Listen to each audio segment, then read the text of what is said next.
Hello बच्चों, मैं श्रीमती प्रेम परिहार, सहायक आचार्य, राजकीय बांगड़ महाविद्यालय डीडवाना, और हम पढ़ रहे हैं BCom part first paper second का टॉपिक कौटिल्य के अर्थशास्त्र की आर्थिक अवधारणाएं। अर्थशास्त्र के विषय में जब हम जानना चाहते हैं तो कौटिल्य जो हमारे पूर्व अर्थशास्त्री रहे हैं, भारत की सबसे बड़ी उपलब्धि है ये। उनके अर्थशास्त्र के बारे में क्या विचार हैं, उनके बारे में आज हम जानकारी लेंगे। कौटिल्य को चाणक्य या विष्णुगुप्त के नाम से भी जाना जाता है। कौटिल्य ने चंद्रगुप्त मौर्य की शासन व्यवस्था को सुदृढ़ करने के लिए अर्थशास्त्र की रचना की। कौटिल्य का अर्थशास्त्र प्राचीन भारतीय चिंतन की नीतिपरक परंपरा का एक महत्वपूर्ण ग्रंथ है, जिसकी रचना 321 से 300 वर्ष ईसा पूर्व में की गई, ऐसा माना जाता है। कौटिल्य का अर्थशास्त्र पाश्चात्य अर्थशास्त्रियों जैसे कि एडम स्मिथ के वेल्स ऑफ नेशन, जे.एस. मिल या माल्थस की जो अर्थशास्त्री संबंधी विचार हैं, उनसे बिल्कुल ही अलग है। यह भारत की वर्तमान आर्थिक समस्याओं के व्यवहारिक समाधान में सहायक सिद्ध हो सकता है।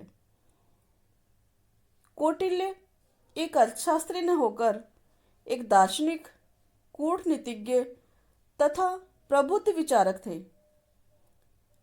इसलिए उनका जो अर्थशास्त्र है उसकी विषय सामग्री व्यवहारवाद पे आधारित है। प्राचीन काल में अर्थशास्त्र वेद वेदांगों का महत्वपूर्ण अंग माना जाता था। कौटिल्य ने मानव जीवन का विभाजन धर्म, अर्थ, काम के आधार पर किया है, लेकिन इन सब में से अर्थ को बहुत ज़्यादा महत्व दिया है। उनका मानना था कि यदि आपके पास अर्थ है तो समस्त पृथ्वी जगत आपको नमन करता है, यानी धन होना बहुत आवश्यक है। उनका एक कथन कि सुखस्य मूलम धर्म, धर्मस्य मूलम अर्थ है, अर्थस्य मूलम राज्यम, यानी कि सुख का मूल धर्म है, धर्म का मूल अर्थ है और अर्थ का मूल राज्य है। यानी कि सब का ही मूल जो है वो अर्थ या धन है।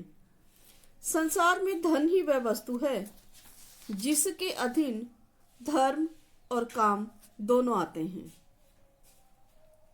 जब हम कौटिल्य के अर्थशास्त्र की जानकारी लेते हैं तो आपको यह भी पता होना चाहिए कि इसका ग्रंथ जो है उसमें 15 अधिकरण हैं, जिसमें 150 अध्याय है, 180 प्रकरण हैं और 600 से अधिक श्लोक इसके अंदर हैं। इसके अर्थशास्त्र में कृषि, उद्योग, व्यापार, श्रम, मापतोल, सार्वजनिक वित्त, ऋण, कर, टैक्सेस जो है, निजी संपत्ति आदि के बारे में विस्तार रूप से जाने गए हैं। कौटिल्य के प्रमुख आर्थिक विचार। जब हम कौटिल्य के विचारों को पढ़ने लगते हैं तो उसके अंदर हमें इन 4 बातों पर बहुत अधिक ध्यान देने की आवश्यकता है। पहला है त्रयी, जिसको धर्म दर्शन भी कहते हैं। दूसरा है वार्ता, जिसे अर्थशास्त्र कहते हैं। तीसरा है आन्वीक्षिकी, जिसे दर्शन शास्त्र कहते हैं। चौथा है दंड नीति, जिसे राज्यतंत्र या राजनीति शास्त्र कहा जाता है। जब हम त्रय की बात करते हैं तो सामवेद, ऋग्वेद और यजुर्वेद, ये तीनों मिलकर के त्रय कहलाते हैं। सामवेद, ऋग्वेद और यजुर्वेद, ये तीनों मिलकर त्रय कहलाते हैं। कौटिल्य के वेद वेदांगों के ज्ञान के साथ साथ नैतिक एवं आध्यात्मिक विषयों का समावेश इस त्रय में किया है। इसमें सामाजिक विषयों को भी लिया जाता है। अगला है वार्ता यानी अर्थशास्त्र। इसके अंतर्गत कौटिल्य ने जहां एक और कृषि, पशुपालन, खनन, उद्योग एवं व्यापार आदि का समावेश किया है, जिनके द्वारा भौतिक साधनों एवं संपत्ति का अर्जन होता है, वहीं दूसरी ओर वनों, वन्य जीवों, धात्विक खनिजों तथा राज्य की आर्थिक व्यवस्था को शामिल किया जाता है। क्योंकि प्राचीन काल के अंदर पशुपालन, कृषि, खनन इन्हीं को ही ज़्यादा महत्व दिया जाता था। वन और वनों से जो हमें उपज मिलती है उनके बारे में ज़्यादा विचार किया जाता था, तो कौटिल्य ने भी उसके बारे में ही जानकारी दी है। तीसरा महत्वपूर्ण विचार जो है आन्वीक्षिकी यानी दर्शन शास्त्र। इसे सब कार्यों में सर्वश्रेष्ठ कार्य माना है दर्शन शास्त्र को, और इसके अंतर्गत तर्क, विवेक एवं न्याय के सिद्धांतों को शामिल किया गया है। दंड नीति यानी राज्य तंत्र या राजनीति शास्त्र, इसे ज्ञान की उपरोक्त तीनों शाखाओं यानी कि त्रय, वार्ता, आन्वीक्षिकी को सही एवं सफल क्रियान्वयन के लिए उत्तरदायी माना है। क्योंकि अगर इन तीनों को सफल बनाना है तो दंड नीति उचित और सक्षम स्तर की होनी आवश्यक है। कौटिल्य ने अपने प्रमुख ग्रंथ अर्थशास्त्र में इस पर बहुत ज्यादा जोर दिया है। कौटिल्य के समय में अर्थशास्त्र न केवल वेद वेदांगों का एक महत्वपूर्ण अंग था, वरन उसमें धर्मशास्त्र की उपयोगिता की अभिव्यक्ति की पूर्ण क्षमता होने के कारण यह धर्मशास्त्र का भी एक अविभाज्य अंग था। उस समय इसमें भौतिक साधनों एवं अल्पार्जन की क्रियाओं, कृषि, उद्योग और व्यापार को भी शामिल कर लिया गया था।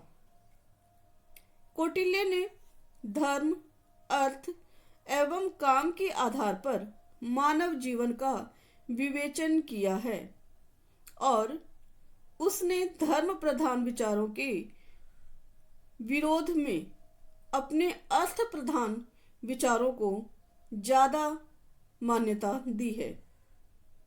क्योंकि अगर आपने चाणक्य या कौटिल्य का एपिसोड टीवी में भी अगर कभी देखा होगा तो आपने देखा होगा कि उसने चंद्रगुप्त के शासन को बनाने के लिए अर्थनीति को बहुत ज़्यादा महत्व दिया है। हमेशा उसका यही प्रयास रहा कि उसका जो शासन है उसमें धन की किसी प्रकार की कमी ना हो। वो ये मान के चलता था कि सभी प्रकार के दोष जो है वो धन के द्वारा ही उत्पन्न होते हैं।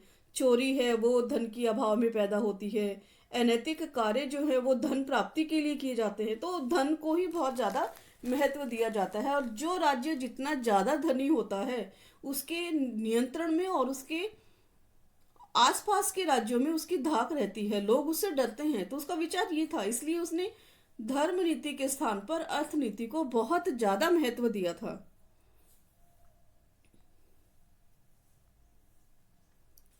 कौटिल्य के अनुसार अर्थशास्त्र मनुष्य के व्यवहार और जीविका को अर्थशास्त्र कहा जाता है। यानी कि मनुष्य का व्यवहार और जो जीविका है उसे हम अर्थ के नाम से जाने जाएंगे और इसके संबंध में जो नीतियां बनती है उसे अर्थशास्त्र कहे जाएंगे। मनुष्य से युक्त भूमि का नाम ही अर्थ है। कौटिल्य मानते हैं कि जो भूमि मनुष्य जिस पर रहता है वही अर्थ है। इस भूमि की प्राप्ति तथा उसके लक्षण के लिए यानी उसके रक्षण के लिए हम जो भी काम करते हैं, जो भी उपाय करते हैं, उस शास्त्र को अर्थशास्त्र कहते हैं। कौटिल्य के विचारों के अंदर यह माना गया है कि संसार में धन ही वह वस्तु है और जिसके अधीन धर्म और काम दोनों आते हैं। कौटिल्य का अर्थशास्त्र केवल धन का शास्त्र नहीं है, बल्कि यह उससे अलग और विस्तृत शास्त्र है। इसके अंतर्गत यह बताया गया है कि जब अर्थ और वित्त दोनों हमारे पास में हैं, तो हम किसी का भी नियंत्रण कर सकते हैं, किसी को भी अपनी इच्छा अनुसार संचालित कर सकते हैं। कौटिल्य के अर्थशास्त्र का राजनीतिक आधार। कौटिल्य के अर्थशास्त्र में राज्य शास्त्र से घनिष्ठ संबंध है, क्योंकि एक विशेष राज व्यवस्था के अंतर्गत आर्थिक गतिविधियों का संपादन एवं अर्जित साधनों का सदुपयोग करना अर्थशास्त्र का महत्वपूर्ण विषय होता है। कौटिल्य ने अर्थशास्त्र को धर्म, नीति एवं दर्शन शास्त्र से अलग किया। उसने अर्थशास्त्र को राज्य शास्त्र का अविभाज्य अंग माना, क्योंकि राज्य तंत्र का संबंध जो है वह इन 4 कामों से होता है। ये 4 काम कौन कौन से हैं? अप्राप्य वस्तु की प्राप्ति का प्रयास करना, जो वस्तु हमें नहीं मिली है उसे हमें पाने का प्रयास करना। प्राप्त वस्तु का रक्षण करना, और जो वस्तु हमें मिल गई है उसका हम उचित प्रकार से रक्षण करें।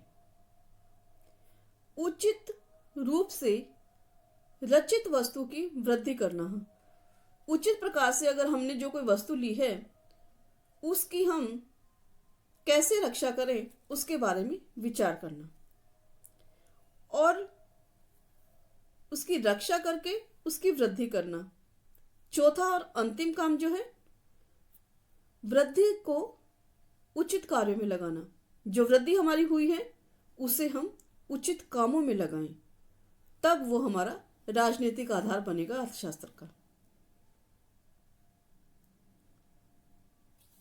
इस आधार को, इस अर्थशास्त्र को राजनीति में महत्वपूर्ण स्थान देने के लिए चाणक्य ने 32 प्रकार की युक्तियां बताई है कि कैसे हम इन कार्यों को कर सकते हैं। अप्राप्य वस्तु को कैसे प्राप्त कर सकते हैं, प्राप्य वस्तु का कैसे रक्षण कर सकते हैं, कैसे उसकी वृद्धि कर सकते हैं और कैसे वृद्धि को उचित कामों में लगा सकते हैं। इसके लिए 32 प्रकार की युक्तियां बताई हैं।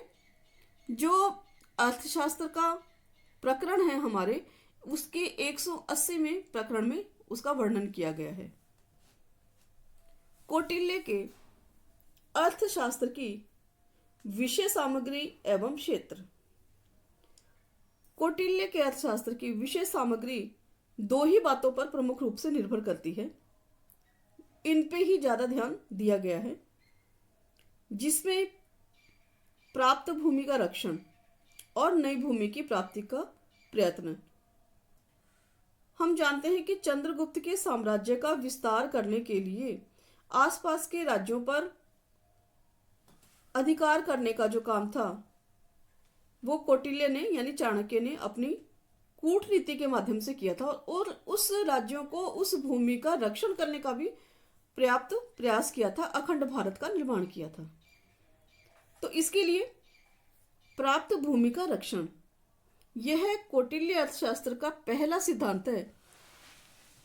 यद्यपि इसके प्रारंभिक अध्यायों में राजा की भावनाओं, कार्यों और राजकाज के प्रशासन, कानून एवं व्यवस्था तथा राज्य की रक्षा के साथ साथ अर्थशास्त्र के पहले 5 अधिकरणों में प्राप्त भूमि के रक्षण पर जोर दिया गया है। नई भूमि की प्राप्ति के प्रयत्न। अर्थशास्त्र के 6ठे अधिकरण में नई भूमि प्राप्ति का विवेचन किया गया है, जिसके अंतर्गत राज्य की 7 प्रकृतियां मित्र तथा शत्रु, पड़ोसी राज्यों से संबंध, गुप्तचर एवं सेना संबंधी विवेचन आदि के बारे में जानकारी दी गई है। कौटिल्य ने अपने अर्थशास्त्र में इन संसाधनों से जो भी वृद्धि होती है उस वृद्धि से प्राप्तियों को उचित कामों में ही लगाने पर जोर दिया गया है।